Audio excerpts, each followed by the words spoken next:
morning, evening, or night to anyone who has clicked on this video. I wish you to have a very comfortable time and welcome you to this Reddit reading of mine. Please sit back, relax, maybe grab yourself a hot or cold drink, and let's get right into it, shall we?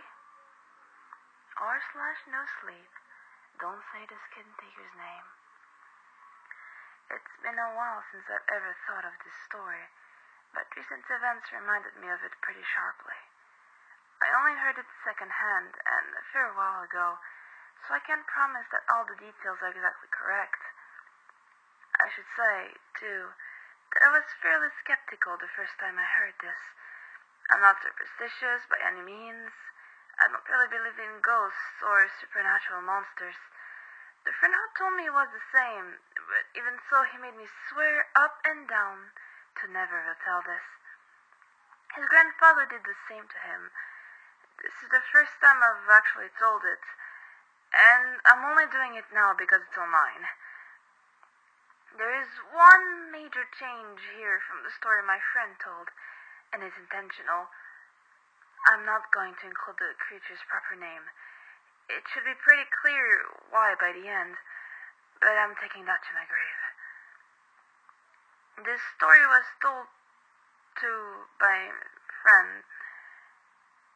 his grandfather, and he told it to me around a fire when we were camping one time. Like I said, I left it off all the time, but recent events have definitely changed my mind on that. My friend's grandfather, who I'll call John from privacy reason, was a civil engineer working in Australia in 1950. He was working out in the bush with a local Aboriginal town, trying to somehow connect the town up with the power and a telephone connection.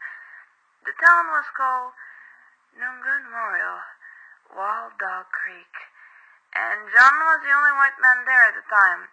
He was pretty much well liked there and was treated as one of the locals by pretty much everyone. He spent most of his time fishing and hunting and waiting for the government to hook up power lines. By his account, it was the happiest time of his life.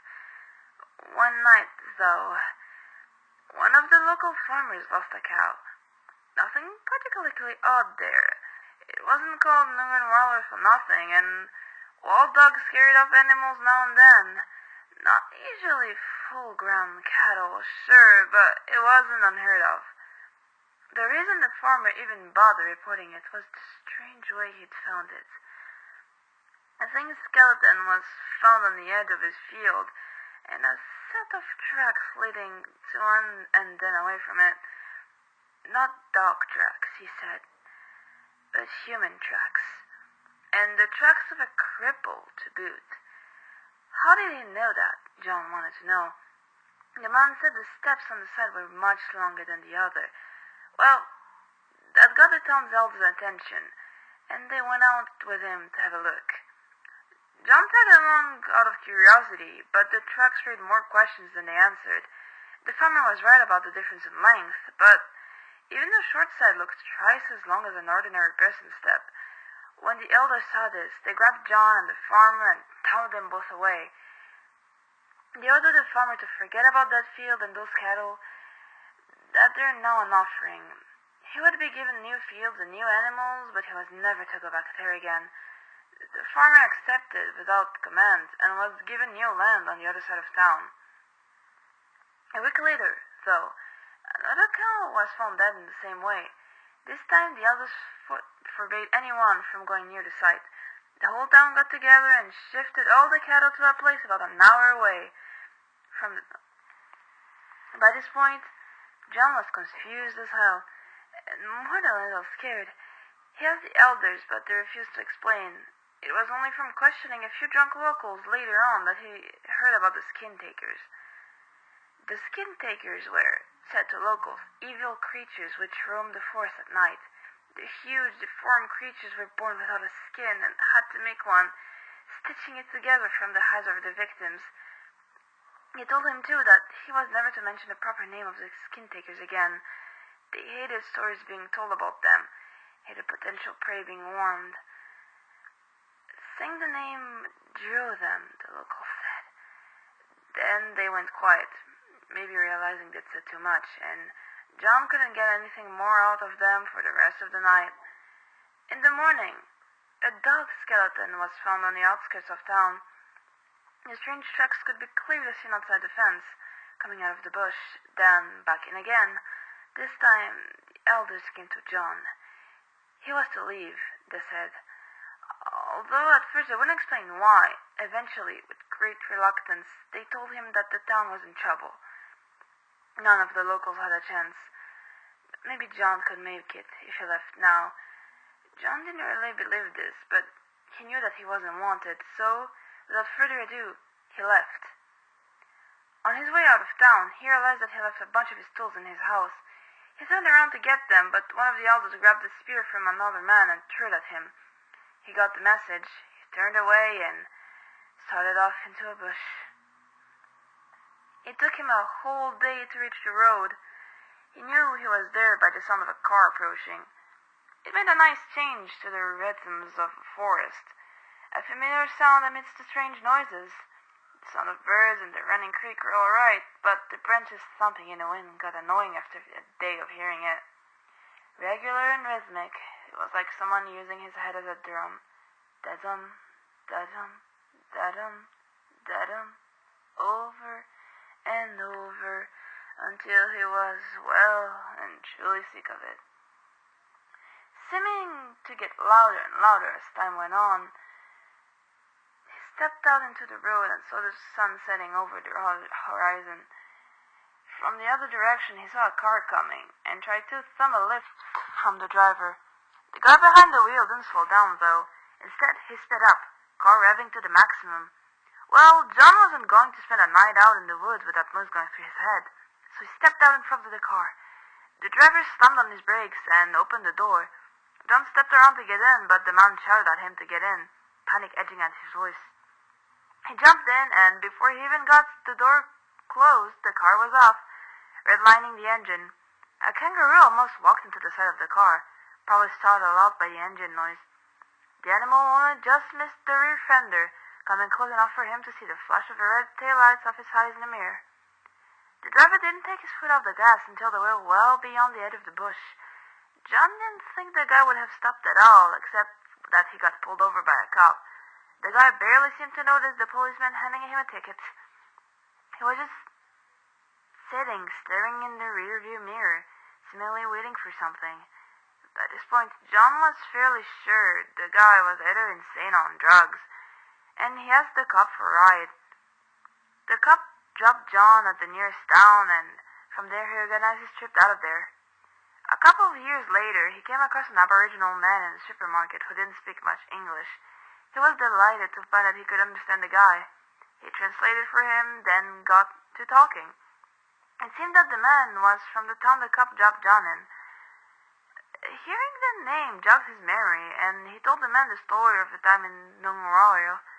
Although he left out the journey home, not quite sure he hadn't dreamed the insane car ride, the man gave him a funny look and asked him to repeat the name of the town he had stayed in.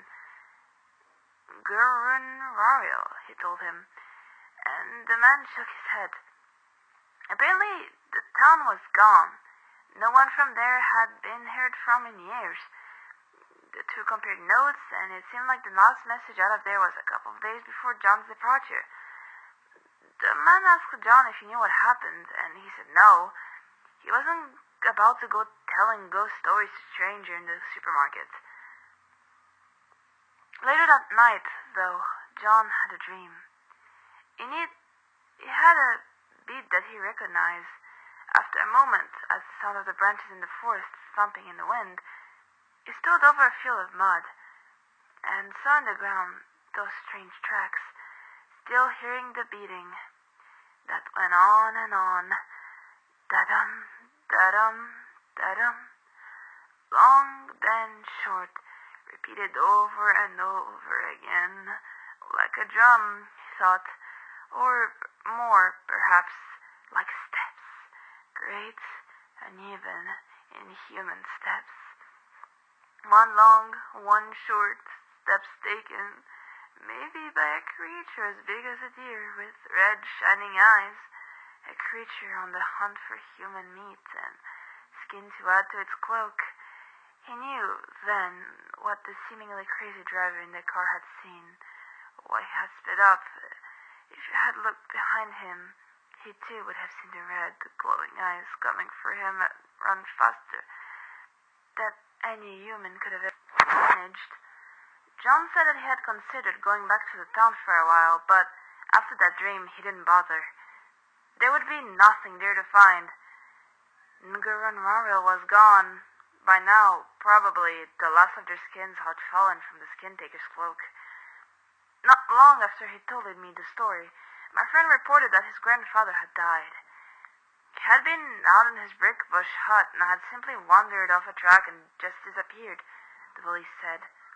Maybe the skintaker got him, my friend joked, and at the time it was just a bit of black humor taking us back to the good old days. A couple of days ago, though, I saw a familiar name in the obituary sections of the local paper. I rang up my friend's family to offer my condolences, and in the course of the conversation I asked how idly he had died.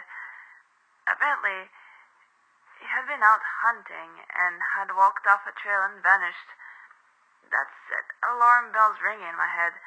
A grandfather and grandson, dead in almost exactly the same circumstances. That's on the outer edge of the coincidence. Not only that, both of them were skilled woodsmen. I'd seen both of them at separate times go into a bush with a gun and a compass and come out 2 weeks later, having gone straight through totally unmarked forest. There is no way both of them walked off tracks and disappeared. Not in a forest they knew that well. I didn't say any of that to the family, of course, or to the police. The official story is that they're lost, and I'm happy for it to stay that way. I'm not even sure that is wrong. If I had to guess, though, I'd say that the last thing either of them heard was strange, uneven, thumping gait. And if there'd been a good enough tracker near the spot, they would have seen a trail heading off to a bush. A trail of uneven, yet possibly long steps, bounding off into the trees somehow. My friend's joke when John died doesn't seem nearly so funny. Like I'd said, I'm never telling anyone else this. I don't really need my family and friends thinking I've lost my mind. I just wanted to put it somewhere. Though maybe if someone turns up my name in the missing persons list, it won't be such a mystery. I've never said the name, but who knows? Maybe hearing it is enough. I damn well hope not.